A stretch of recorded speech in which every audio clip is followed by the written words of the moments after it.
Hello guys, welcome back to Beyond Chada podcast. My name is Chami and luckily it's a sunny day here in London. This June, everyone was so excited for this year Euros tournament after more than a year in lockdown.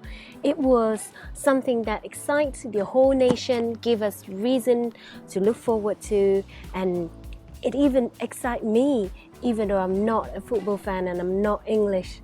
England had reached their first final in a major tournament since the winning of World Cup in 1966, and despite taking the lead against Italy, drew 1-1 after extra time before cruelly losing the penalty shootout. Even though England did not become the champion, England is truly a winner in my heart.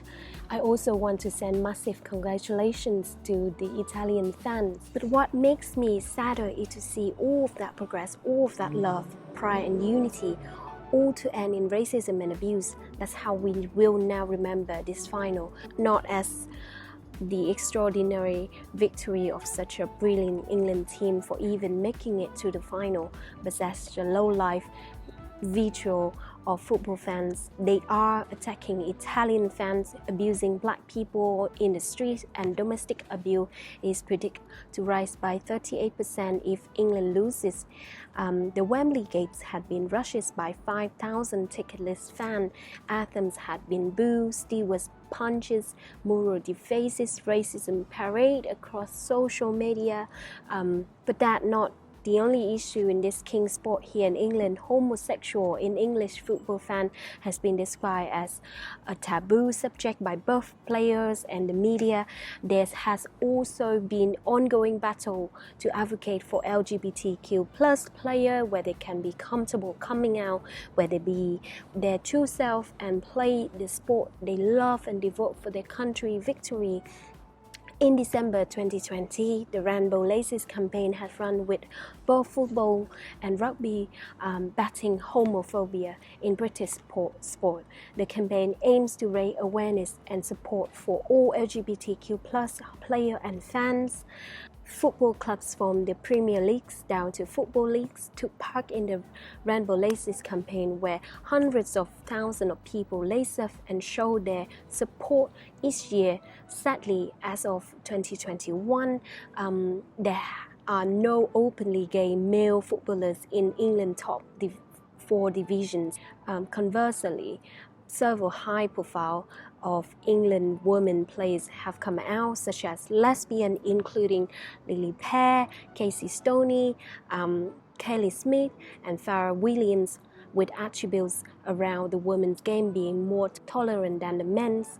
At Beyond Chada, we think that everyone should be free and comfortable to do what they love without being judged or harassed. And every one of us, we all have the role to support and make this happen.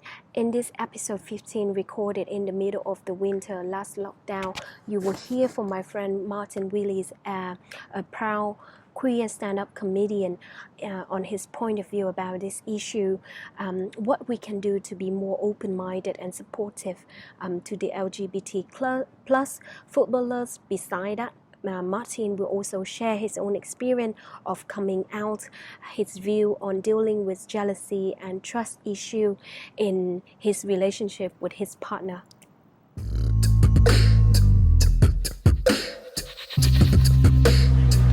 Cô ơi, cháu xin cốc trà đá với ạ. Cháu cốc trà đá nhé.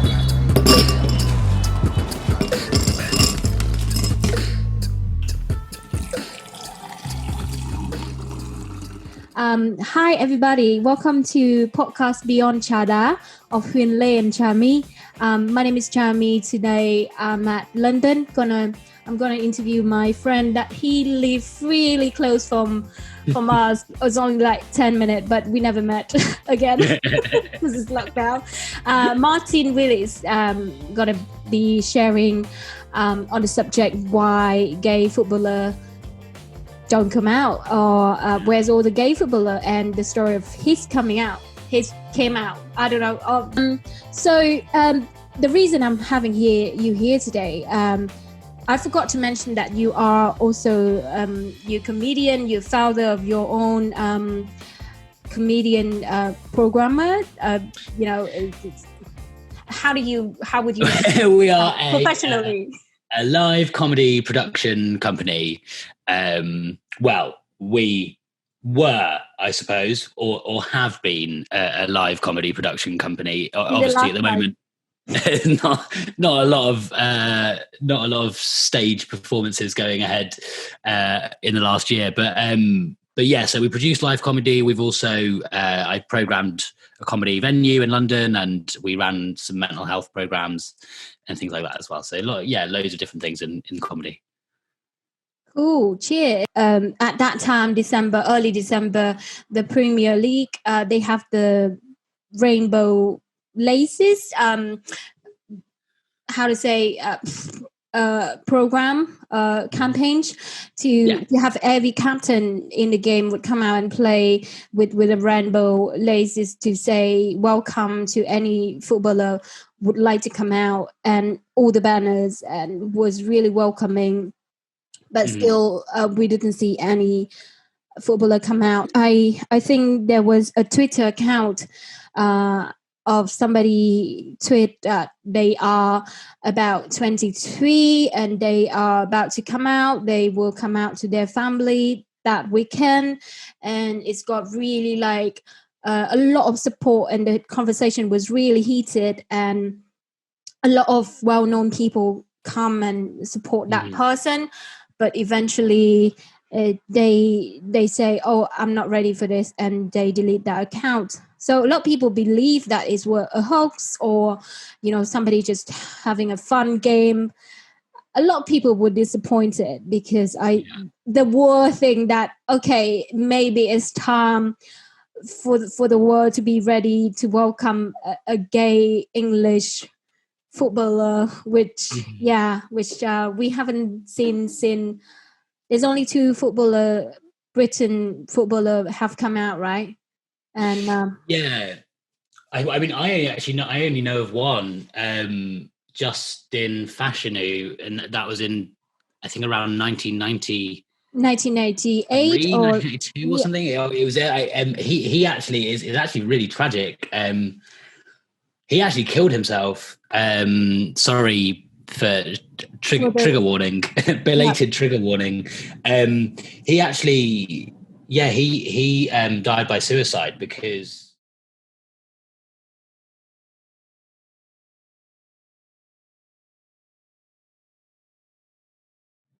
Well, I don't know why, but one might assume related to the fact that he came out not long before, and there's also quite a lot of reports. His brother was famous. His brother was also a footballer, but went on to become like a TV host. And there's lots of reports of his brother basically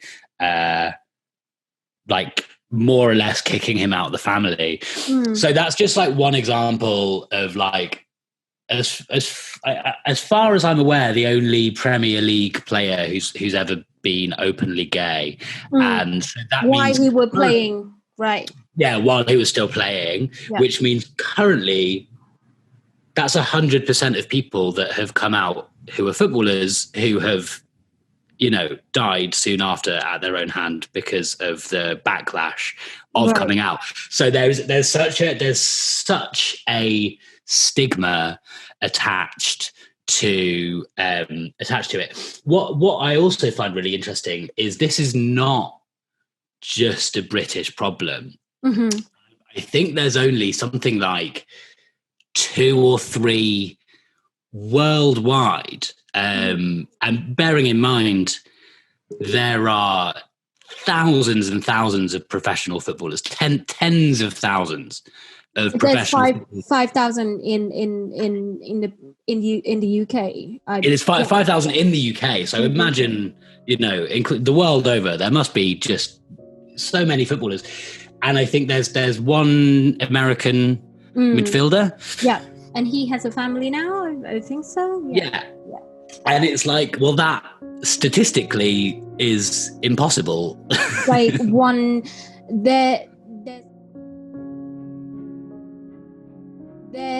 there's about like over 10,000 people, or more than 10,000 people wise, in the American, in the women football scene, there's so many gay, lesbian, LGBT footballer come out, and they also have their partner playing with the game. The story of like the life of Ambi Wambach, yeah, it's really inspiring, and it's so funny when the two football, when the male football would always have so much more attention rather than the female football, and the female football just leave to their true skin color. I think that's a really important distinction that you make there, actually, but between the men's game and the women's game, because some of the biggest names in women's football are openly queer or gay. Megan Rapinoe, who isn't just gay but also became sort of, she was like an anti-Donald Trump political like force. She's this like amazing woman,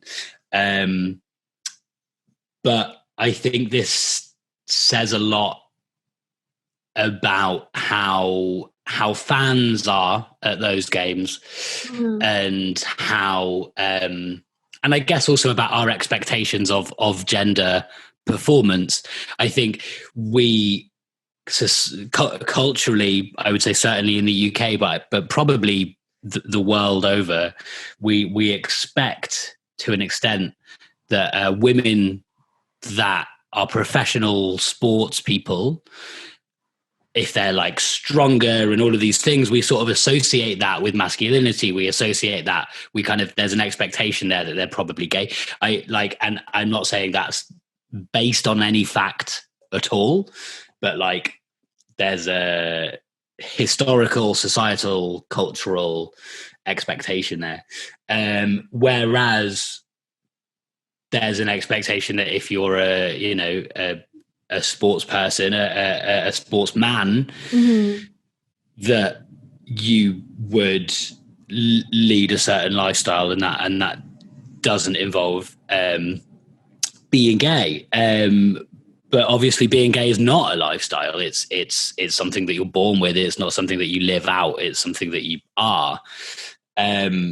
So it's a really interesting thing, and I think we need to sort of talk in like plain terms. There are definitely thousands of gay male professional footballers. Definitely, there have to be. It's statistically impossible for there to not be.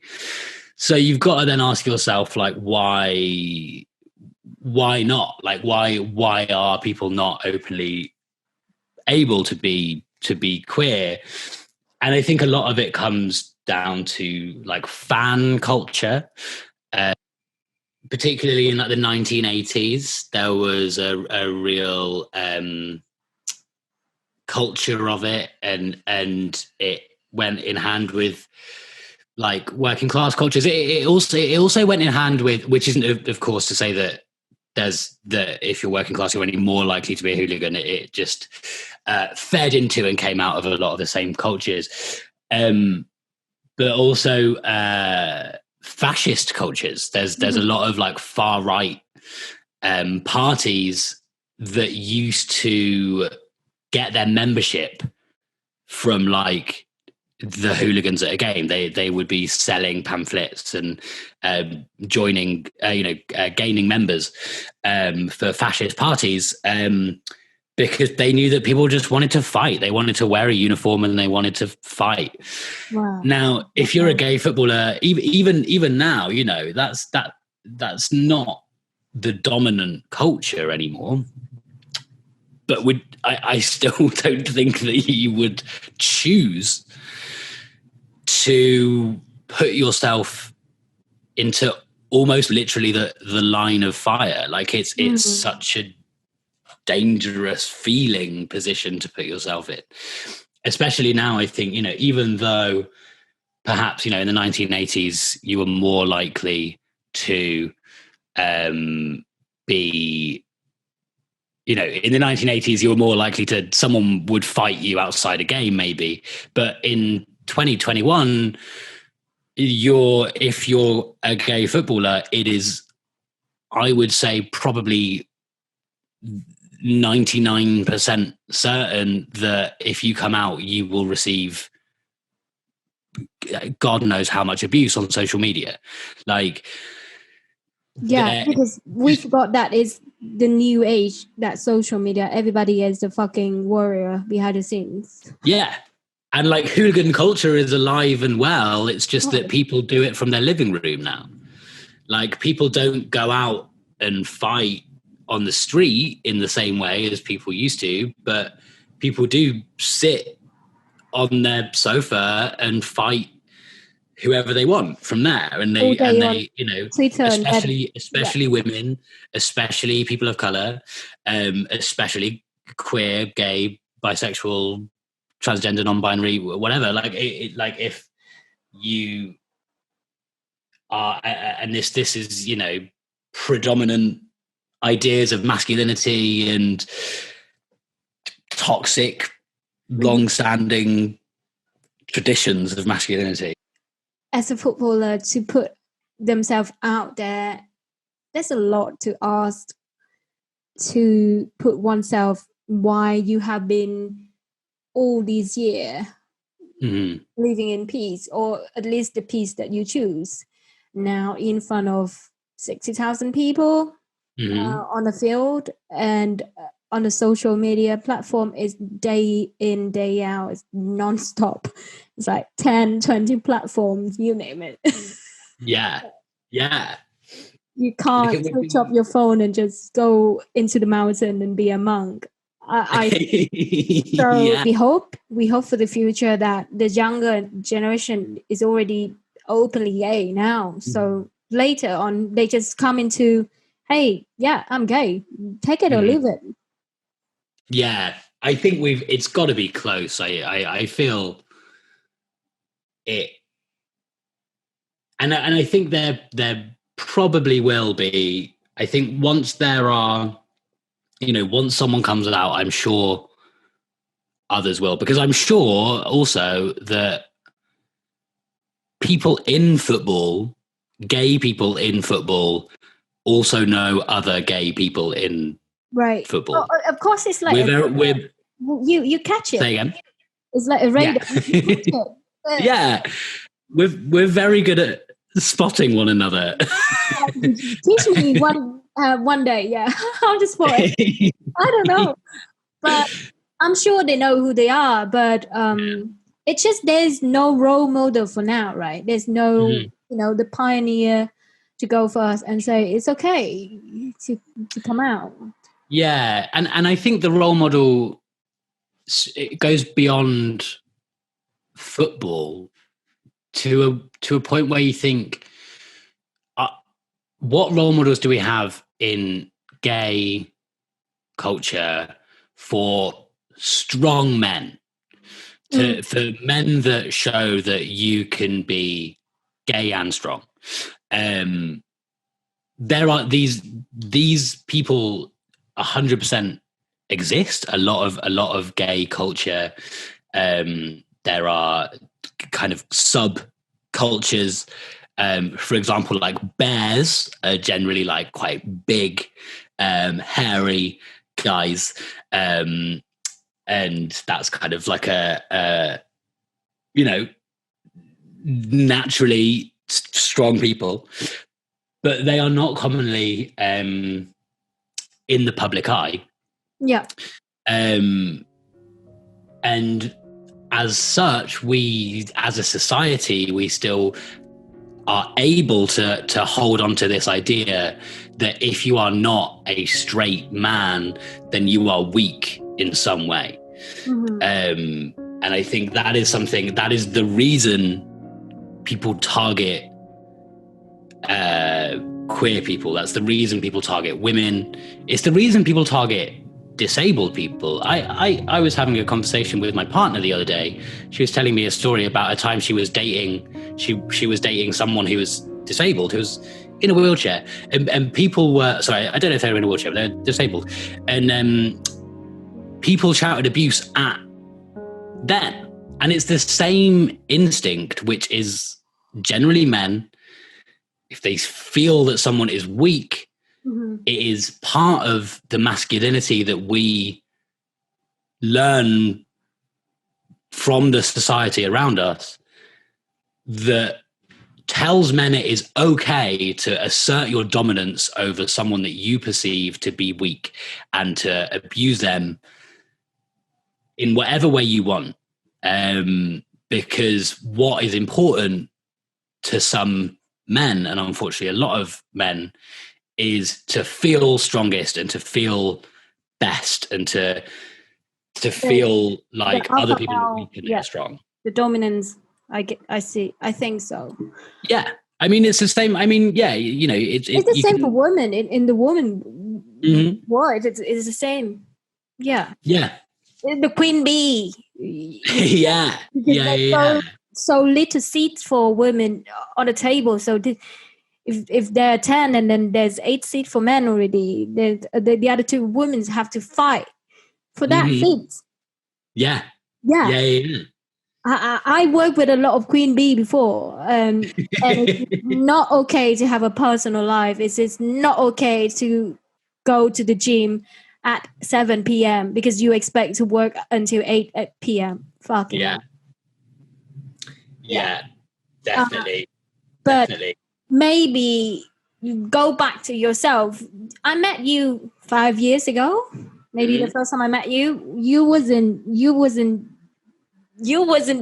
straight man at that time.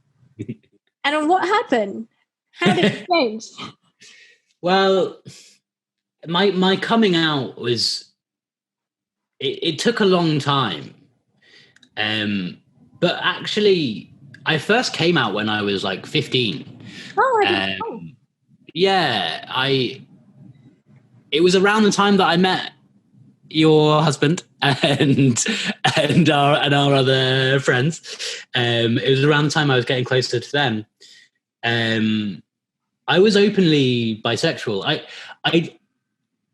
I don't think I actually knew that I was bisexual. I think I knew that I was weird, and I knew that I didn't fit in. And then I found this word, and my friend said that she was. We're still friends to this day. We were like best friends, and we used to like just live this little queer life. We'd talk on the phone every day, and we'd go to the mall and look at boys and girls, and that was like a real sort of awakening. But that was when I was about 15, and then around the same time, not wanting to like get too dark about it, but basically I got used to like being abused for being openly bisexual, ranging from like, you know, the sort of everyday constant homophobic jokes, which still to this day still happen with, you know, relative regularity. But when you're 15 and a boy, you hear that a lot. Whether you're gay or not, you just hear it a lot. It's very pervasive. Ranging from that to physical assaults, to like, really frightening events, and then also things like death threats. I quite quickly learnt that the world around me did not want me to be queer. They very specifically told me. And you live in London, like there's no city to name. It's like, you know, New York, London, Tokyo. You you yourself live in one of these biggest city in the whole world. Mm-hmm. But this is still people around. Are the same. Yeah, people are the same. Like, and kids are the same. You know, teenagers are the same. Because whether, you know, wherever they're learning it from, each other in a lot of cases, and whoever shouts loudest. Not until I was 22, 23, that I was able to say that I think I'm bisexual. I just said it to one person at the time. I was living in Spain. I lived in Spain for a couple of years. And I think part of the reason I went to Spain is because I knew that I needed to understand something. I knew that I was lost. I didn't really know why. And I think it was that. I think I needed to be like, accept this part of me. Which I started to have my first date with a man when I was in Spain, which I found terrifying. Just so scary. He was lovely, just such a lovely boy. But I remember he kissed me we were in a cafe. Now Madrid, I was in Madrid, and Madrid is like super gay friendly, like really gay. Madrid is one of the gayest cities I've ever been in. They have a massive pride festival every year. They've also got they've got a whole like gay quarter. It's very gay. And this guy kissed me in a cafe, and I can remember all I was thinking was like, is everyone okay that this is happening now? How can I know that there isn't someone over there who's like really fucking pissed off that there's two guys kissing in this room right now? Because that's what I have at that point. That's what I had been taught by the people around me, is like, people don't want you to do that. Like, I've been very specifically told by people not to do that. How did your family perceive the whole thing? Because the whole time, I didn't know you half Indian until you said it before, and then I forgot. Of course, you said it like, oh, people will look at you and think you half Spanish, or you know, from like the Mediterranean. And then this year, when you guys in lockdown and you have to celebrate Diwali with your family, and I saw in your Zoom picture, your mom was in the saree. It's just so cute. Yeah, how did your family take this all in? Yeah, good question. I mean, first of all, just to show that we are still even though I'm half English, we're still a pretty traditionally Indian family. My mum used to be a banker. Both of her brothers are accountants, and my sister's also an accountant. So right, I just bang it right there. Yeah, we're still true to form. Yeah, so my parents are. I couldn't be luckier in how open and kind and supportive my parents are. Like they've always been. I remember telling my mum that I was bi when I was 15, and I think she sort of knew that I was doing it a bit for attention, which I kind of was. But she was also like, "Cool, what's your point?" Like, so what? And I think that was, and that was a really useful thing. I think the Indian side of my family, I think, does struggle with it a little bit. It shows you how the things that people say often sort of stick to you for a long time. You can remember things that were even just said in passing that someone else has said that they forgot years ago. Yeah. But I remember it's 10 years ago at least, and my uncle just casually saying something that was like homophobic, but not in a like cruel or aggressive way. But he was just said like he was if you know when he's like when you're with a boyfriend or girlfriend, and then he like was very specifically was like I hope girlfriend, and it's the kind of thing that like you might not even notice it, but if you are queer and if you're struggling to accept that part of yourself, it feeds into a narrative. It was very similar to stuff that like friends have said to me, and it, you know, again underlines that theory that I had in my head at the time, which is people do not want you to be gay or to be queer. Right.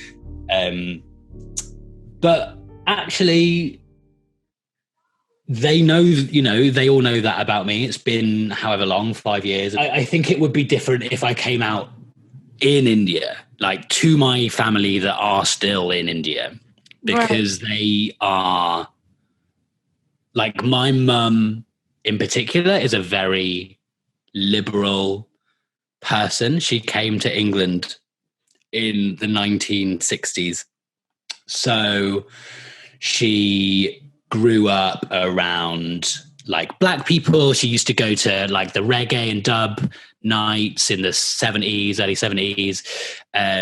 She has always like, she worked in banking for a bit, but then worked in childcare. She's worked in childcare now for like 40 years, 30 years. And she is just a really like kind-hearted person, but in a very liberal way, whereas India is a very conservative country. Then it's made me think that in any circumstance, putting ourselves out there to the world, it's just a very scary thing to do. But only the people that have the courage to live true to oneself, right, can do that. Yeah. Although I think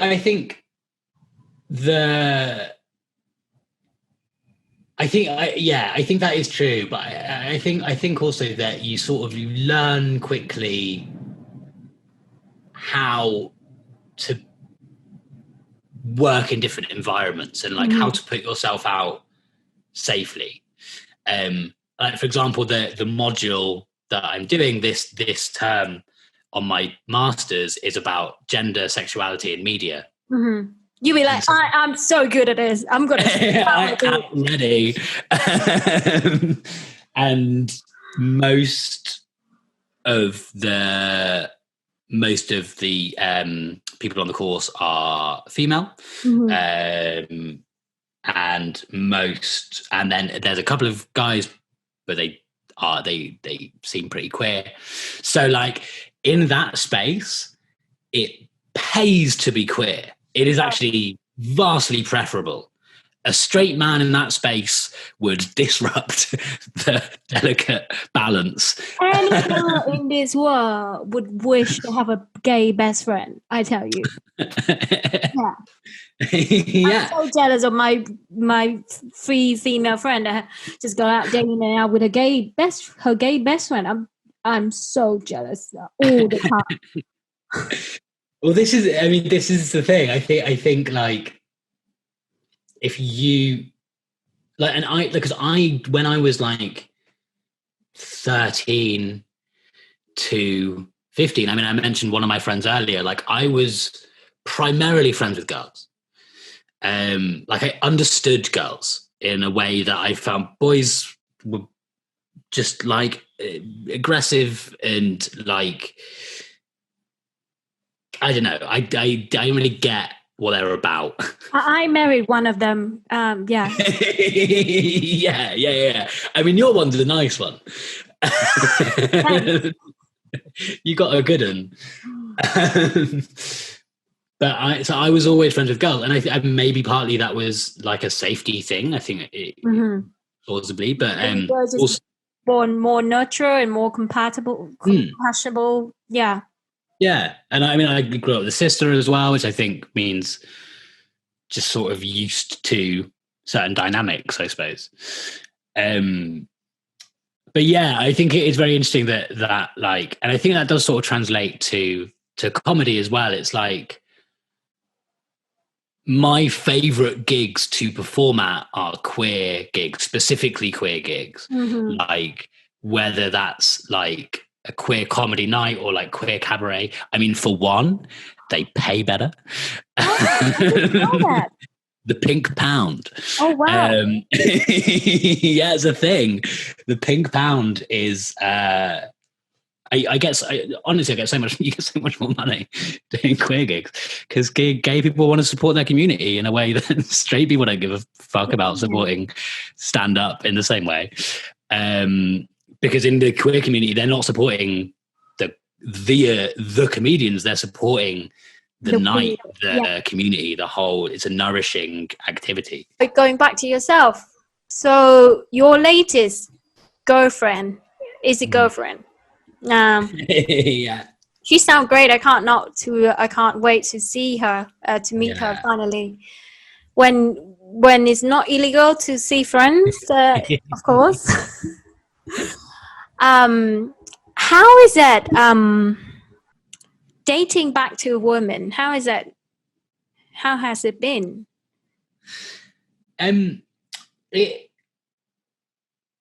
It's very natural.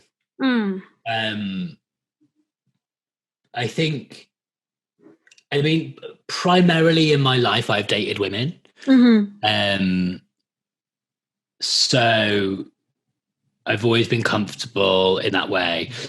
But I think it's the first time that I'm in a relationship with someone who is also queer. No, with a woman who is also queer. And I think that changes the game completely and has, I think there's just a level of mutual understanding that is just, I didn't know that that's the thing that I was looking for. But I really think it has been for all this time is like finding someone who just gets the confusions and the self-criticisms and the discomfort and the, like, you know, sadness of being a queer person. So someone else who's like lived through that and knows that whole, the feeling of not belonging, and then if the two feeling not belonging somewhere else, then they belong to each other, I guess. yeah, exactly. I think there is a real it brings it sort of, it creates a quicker, a more immediate understanding. I mean, there's like a long running joke among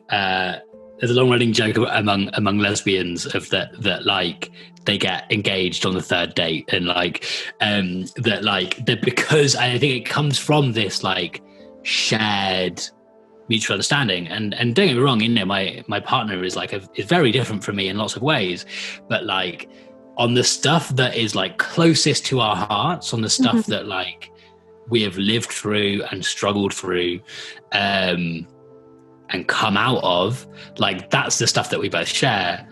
And so it meant that from we met in February of last year, around mid-February, and then within 1 month we were in lockdown. And I left London and went to my parents' house, and so we had this like real, like getting really close, spending a month, having this really like great month, and then like gone. And then I was gone for like 2 months when I was in St. Albans with my parents. So the relationships had like all of these ups and downs because of that. And I think it's meant that we've seen each other, you know, in sort of vulnerable and difficult times, because within 1 month we couldn't see each other. So like it meant that the relationship was immediately sort of like tested. And I think that that's made it just so much stronger as a result. We know, you know, because we're queer, you know, there was a lot of we worked out how to have a lot of fun while being apart, you know, as well. And like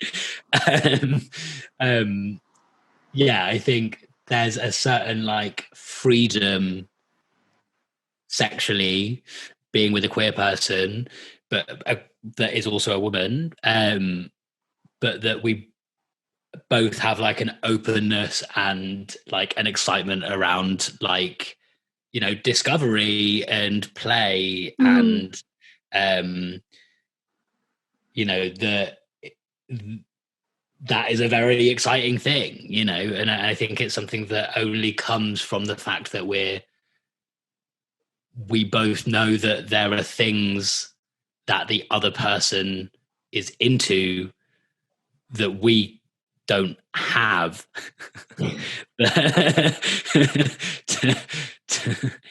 And so like as a result, you know, you work out ways of You compromise. Yeah, and so subsidize. Yeah.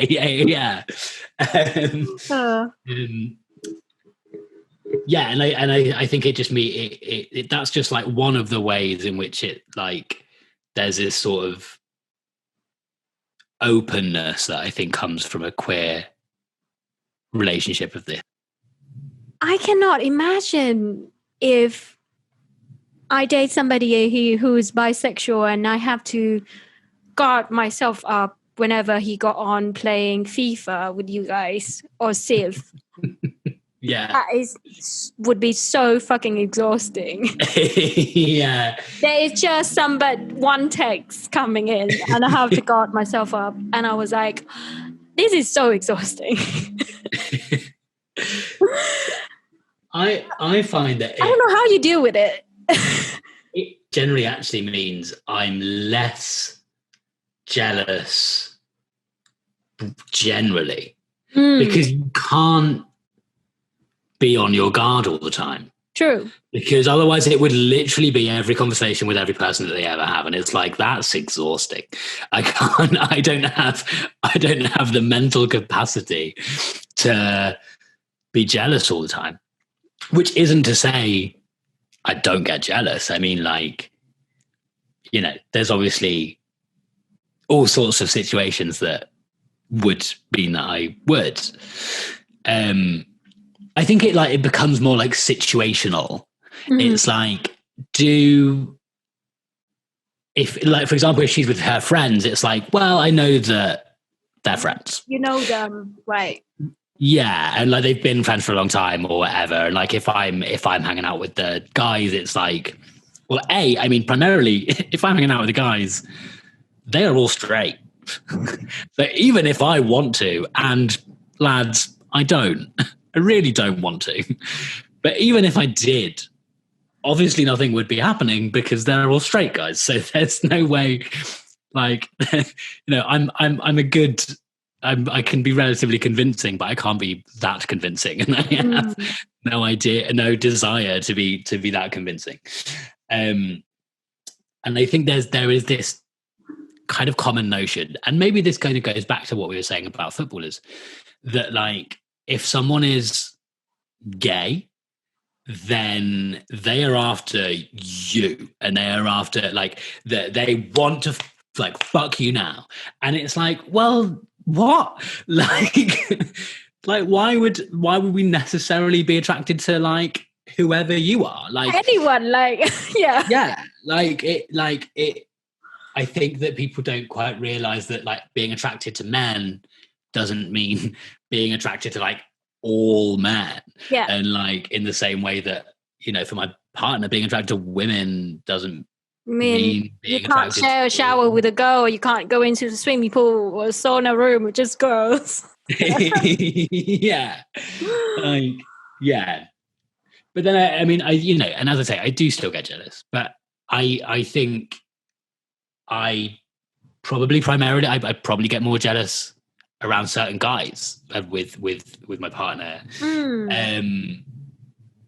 And I think that is, that's a sort of cultural crutch that I've held onto, which is that, like, and I think there is some truth in it, which is, to be honest, I trust guys less.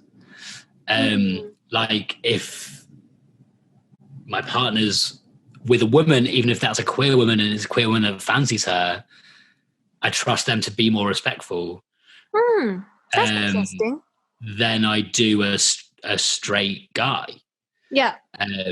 Historically, if you go to like a club, now obviously people have all sorts of different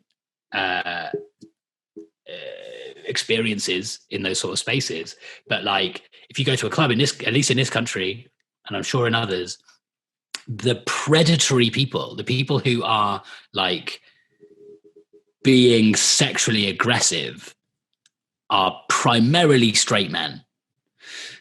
If you go to a gay bar, they're primarily gay men, but they're primarily men.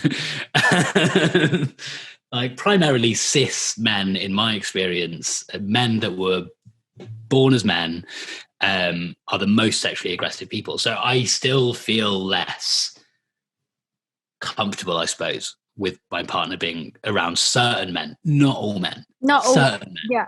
I have created my own narrative around, as we all do. I think the jealousy, either you're bisexual or non-bisexual, or non-binary, is come down to just one thing: that how secure you are with yourself, how you feel wholesome within yourself, with the belief that if the partner chooses to leave you, then that's fine.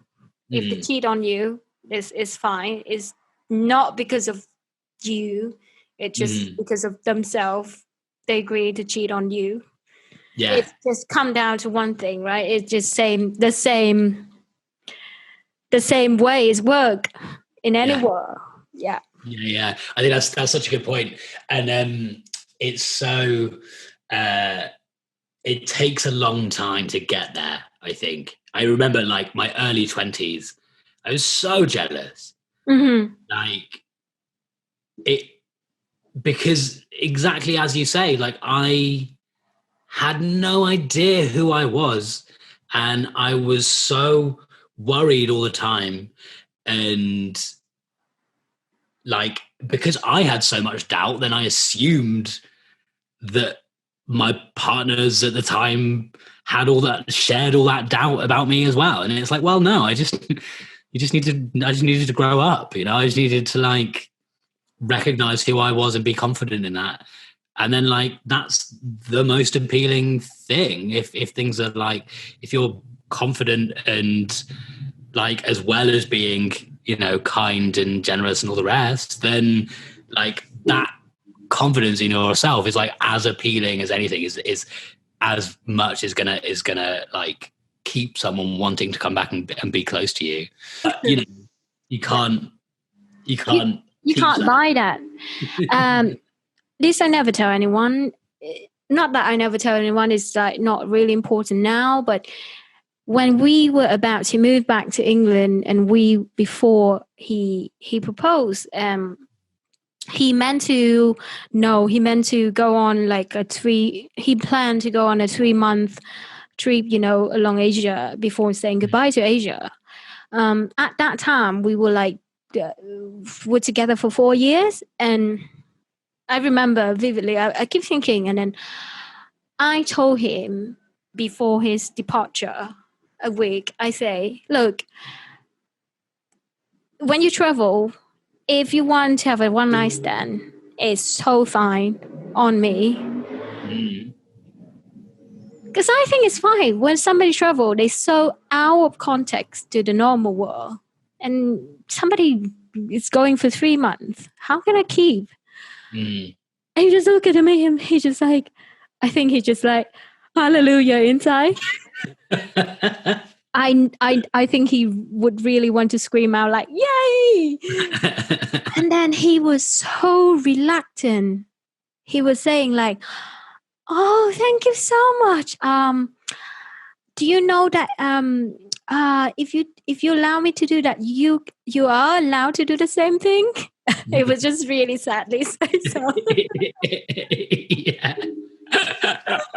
It's fair and square, and then Yeah. it's funny enough. He never traveled for 3 months. He traveled for like a week, and then come back, and then bought a ring. So I think the only it's work. The test, not really the test.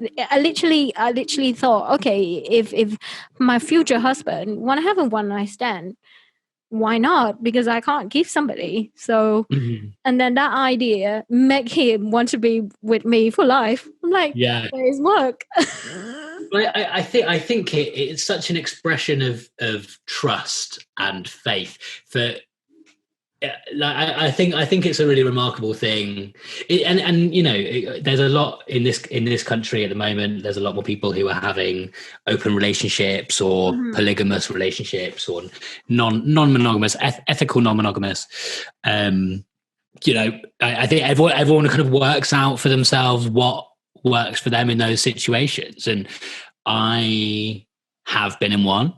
It was awful. I know it's not for everybody. I don't think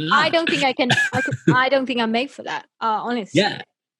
But I think that acknowledgement of the importance of context to the situation is like, well, there is obviously a massive difference between someone who's going away for 3 months and is just naturally disconnected from the life that they've been living, and you know, someone who's sitting next to you on the sofa and hiding the fact that they're also on Tinder or whatever, and like those are very different situations, and like one is a lot more like involved in and like vulnerable, I suppose, to what could come of it.